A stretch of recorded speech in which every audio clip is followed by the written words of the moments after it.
কাঁচা আমের টক ঝাল মিষ্টি আম সত্ত্ব, তাও যদি হয় রোদে দেওয়ার ঝামেলা ছাড়াই।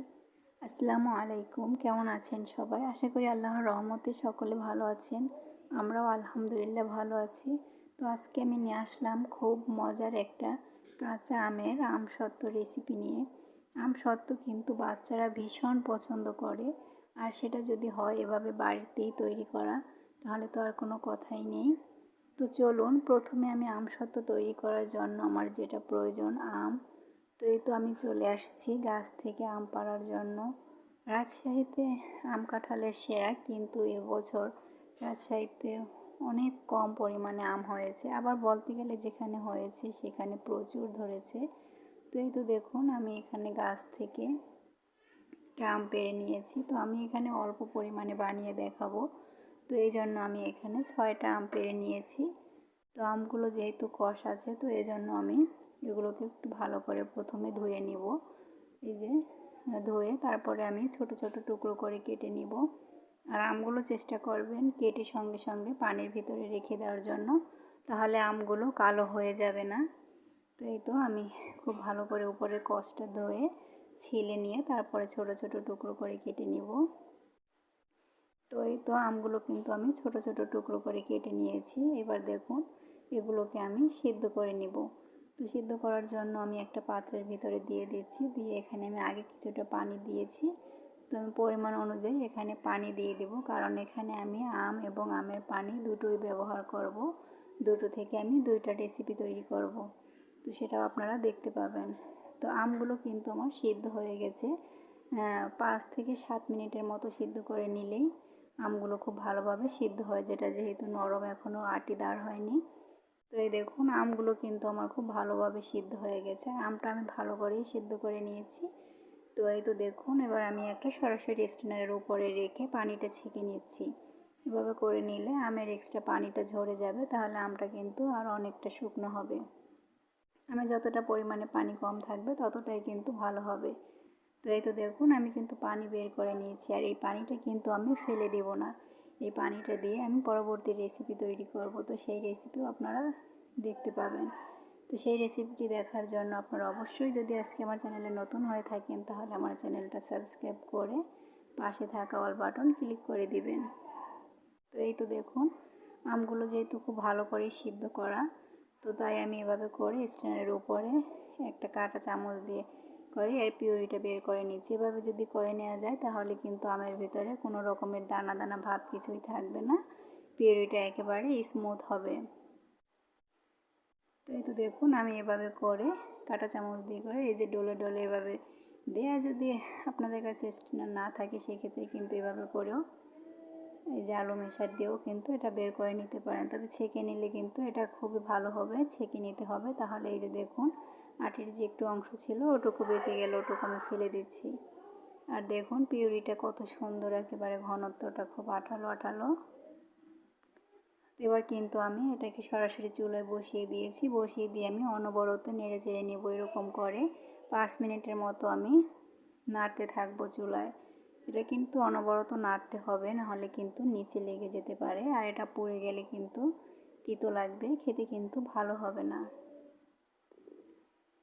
তো এই তো দেখুন, এটা কিন্তু আমি প্রায় 5 মিনিটের মতো এই যে এরকম করে নেড়ে নিচ্ছি। এটা এখন অনেকটাই ঘনত্ব হবে।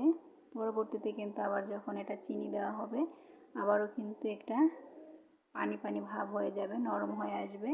তো এখানে আমি দিয়ে দিচ্ছি এখন স্বাদ অনুযায়ী লবণ, যেহেতু আমি সিদ্ধর সময় একটু লবণ দিয়েছিলাম, তখন না দিলেও হবে। তো আমি এখন একটু পরিমাণ বুঝে লবণ আর দিয়ে দিলাম 1 চা চামচ বিট লবণ। তো ওগুলো দিয়ে আমি কিছুক্ষণ নেড়ে চেড়ে দিয়ে দিলাম হাফ কাপের মতো চিনি। যেহেতু আমার এখানে আমের পিউরিটা কম, তাই চিনির পরিমাণটা আমি সেই অনুযায়ী দিয়েছি। এটা বেশি মিষ্টি হলে কিন্তু খেতে ভালো লাগবে না, এটা যেহেতু কাঁচা আমের জেলি, তো একটু টক ঝাল মিষ্টি হলেই কিন্তু এটা খেতে ভালো লাগবে। তো সেই অনুযায়ী আমি চিনিটা দিয়ে দিয়েছি, আপনারা আপনাদের আমের পিউরি অনুযায়ী চিনিটা দিয়ে দেবেন। তো তারপরে চিনিটা দিয়ে কিন্তু আমি প্রায় আরও 5 থেকে 7 মিনিটের মতো নেড়ে চেড়ে নিয়েছি। নিয়ে তারপরে এই তো দেখুন, এখানে আমি 1 চা চামচ গ্রিন ফুড কালার দিয়ে দিয়েছি। এটা সম্পূর্ণই অপশনাল, আপনারা যদি চান এটা দিতে পারেন, নাহলে শুধু এটা শুধু ম্যাঙ্গো দিয়েও কিন্তু করে নিতে পারেন। এটা দেখার সৌন্দর্যের জন্য আমি ফুড কালারটা এখানে ব্যবহার করেছি। তারপরে আমি এখানে দিয়ে দিলাম 1 চা চামচ চিলি ফ্লেক্স। তো এটা বেশি ঝাল হবে না, তারপরও দেখতেও সুন্দর লাগবে, আর এটা সামান্য একটা ঝাল ঝাল ভাব নিয়ে আসবে। এটার জন্য খেতে কিন্তু খুবই ভালো লাগবে। তো চিলি ফ্লেক্সটা আপনারা যদি চান দিতে পারেন, আর যদি আপনারা শুধু মিষ্টি খেতে চান সেই ক্ষেত্রে চিলি ফ্লেক্সটা দিতে পারেন। তো তারপরে কিন্তু আমি ওটাকে আরও 2 থেকে 3 মিনিটের মতো জাল করে নিয়েছি। আর এখন আমি একটা স্টিলের প্লেট নিয়ে এর ভিতরে আমি কিছুটা সরিষার তেল মেখে নিচ্ছি, তাহলে এখান থেকে খুব ভালোভাবে আমসত্ত্বটা উঠে আসবে। তো এই তো দেখুন, তারপরে আমি ঢেলে নিচ্ছি। এটা যতটা শুকনো হবে ততটাই কিন্তু দ্রুত শুকিয়ে যাবে। তো আপনারা চাইলে এটা যদি সংরক্ষণ করেন সেক্ষেত্রে কিন্তু নামানোর 1 মিনিট আগে এখানে আপনারা পরিমাণ অনুযায়ী ভিনেগার অথবা লেবুর রসটা দিয়ে রাখবেন। তো এখানে যেহেতু আমি অল্প পরিমাণে করেছি আর এটা আমি সংরক্ষণ করব না, এই জন্য আমি এখানে কিছুই ব্যবহার করিনি। আর এটা তো আমি রোদে দিব না, এভাবে আমি ফ্যানের নিচে রেখে এটাকে শুকিয়ে নেব। আর আপনারা যদি সংরক্ষণ করেন সেক্ষেত্রে কিন্তু চাইলে আপনারা রোদে দিয়ে শুকিয়ে নিতে পারেন। সেক্ষেত্রে কিন্তু এটা অনেক দিন পর্যন্ত সংরক্ষণ করতে পারবেন। ফ্রিজে রাখারও কোনো প্রয়োজন নেই, নর্মাল তাপমাত্রাতে আপনারা এটাকে সংরক্ষণ করতে পারবেন প্রায় 6 মাসের মতো। তো তার জন্য খুব ভালো করে রোদে দিয়ে শুকাতে হবে। আর এবং নামানোর আগে কিছুটা পরিমাণে ভিনেগার অথবা লেবুর রস দিয়ে নেবেন, আর মাঝে মাঝে একটু রোদে দিয়ে দেবেন। তাহলেই কিন্তু এটা আপনারা 6 মাস পর্যন্ত অনায়াসেই সংরক্ষণ করে নিতে পারবেন। তো এই তো দেখুন, আমি এভাবে করে নেড়ে দিয়েছি। তো আমার এখানে একটু মোটা মনে হলো, তো এই জন্য আমি আরও ছোট একটা প্লেটে এখান থেকে কিছুটা তুলে নিয়েছি। তো আমার মোট একটা এই যে বড় প্লেট আর ছোট প্লেটে করে আমি নিয়েছি। এভাবে করে আমি ফ্যানের নিচে রেখে দেবো সারা রাতের জন্য। তো এই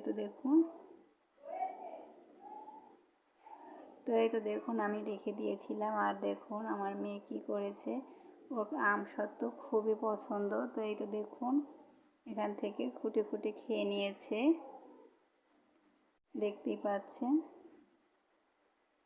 তো শুধু ওখান থেকে আমি যখনই বিছানার উপরে রেখে দিয়েছিলাম ফ্যানের নিচে, ও কখন এসে যেরকম করে খেয়ে নিয়েছে। তো প্রতিবারই আমি যখনই আমসত্ত্ব তৈরি করি এরকমই হয়, আমার ছোট মেয়েটা এরকম নিয়ে খেয়ে ফেলে, ওর খুবই পছন্দের এটা। তো এই তো দেখুন, এটা কিন্তু খুব সুন্দরভাবে উঠে আসছে, দেখতেই পাচ্ছেন। এরকম করে আস্তে করে টান দিলেই প্লেট থেকে এটা ছেড়ে আসছে। তো এই তো আমি তুলে নিয়েছি, বাকিটাও আমি তুলে নিচ্ছি। তো দুঃখের বিষয় দেখুন, এটা আমি ভালোভাবে করতে পারিনি। তো কি আর করার, বাচ্চাদের জন্য বানানো, বাচ্চারা খেয়েছে, আর তো কিছুই করার নেই। তো এবার আমি এগুলোকে একটু কেটে নেব। তো এই যে এটাও আমি কিন্তু তুলে দেখিয়ে দিচ্ছি, দেখুন কত সহজে প্লেট থেকে ছেড়ে আসছে। তো আপনারা চাইলে যদি এটাই কি করেন, আপনারা কিন্তু রোদে শুকিয়ে নিতে পারেন। যদি রোদে দেওয়ার কোনো সমস্যা না থাকে সেক্ষেত্রে রোদে দিয়ে নিলেও কিন্তু এটা খুব ভালোভাবে সংরক্ষণ করে নিতে পারবেন। তো এই তো আমি এভাবে করে কেটে তারপরে একটু মুড়িয়ে নিব। তো প্লিজ এই পর্যন্ত যারা আমার ভিডিওটা দেখছেন এখনও পর্যন্ত একটা লাইক দিতে ভুলে গেছেন, অবশ্যই একটা লাইক দিয়ে দেবেন। আর যদি আমার ভিডিওটা ভালো লাগে তাহলে বন্ধুদের সঙ্গে শেয়ার করে দিবেন। এবং আমি যে আমের যে পানিটা রেখেছি সেটা দিয়ে আমি পরবর্তীতে কিন্তু ম্যাঙ্গো জেলি বানিয়ে দেখাবো, কোনো রকম আগার আগার বা জেলিটিন ছাড়া। তো সেই ভিডিওটা দেখতে হলে কিন্তু আপনারা আমার চ্যানেলের সাথেই থেকে যাবেন। তো দেখতেই পেলেন আমি কিন্তু আম এবং আমের পানি দুটোই রেখেছি, কোনোটাই নষ্ট করি নাই। তো এই তো দেখুন, আমার এই যে মাত্র এই কয়েকটা হয়েছে। তো এগুলোর জন্য আমি কিন্তু এখানে কোনো প্রকার ভিনেগার বা কিছুই ব্যবহার করিনি। আর এটা যেহেতু অল্প, এগুলো বাচ্চারা খেয়ে ফেলবে, যদি সংরক্ষণ করি আমি পরবর্তীতে আবার বানিয়ে সংরক্ষণ করে নেব। তো দেখুন, এটা কিন্তু খেতে খুবই মজার হয়েছিল, টক টক, ঝাল ঝাল, মিষ্টি মিষ্টি, কাঁচা আমের ফ্লেভার দুর্দান্ত হয়। আপনারা অবশ্যই একবার বাসায় ট্রাই করবেন, আপনার বাচ্চারা ভীষণ পছন্দ করবে। ছোট বড় সবারই প্রিয় আমসত্ত্ব। তো আজকের মতো এখানেই বিদায় নিচ্ছি। সবাই ভালো থাকবেন, সুস্থ থাকবেন। আমার ভিডিওটি কেমন লাগলো কমেন্ট বক্সে জানিয়ে দেবেন। আল্লাহ হাফেজ, আসসালামু আলাইকুম।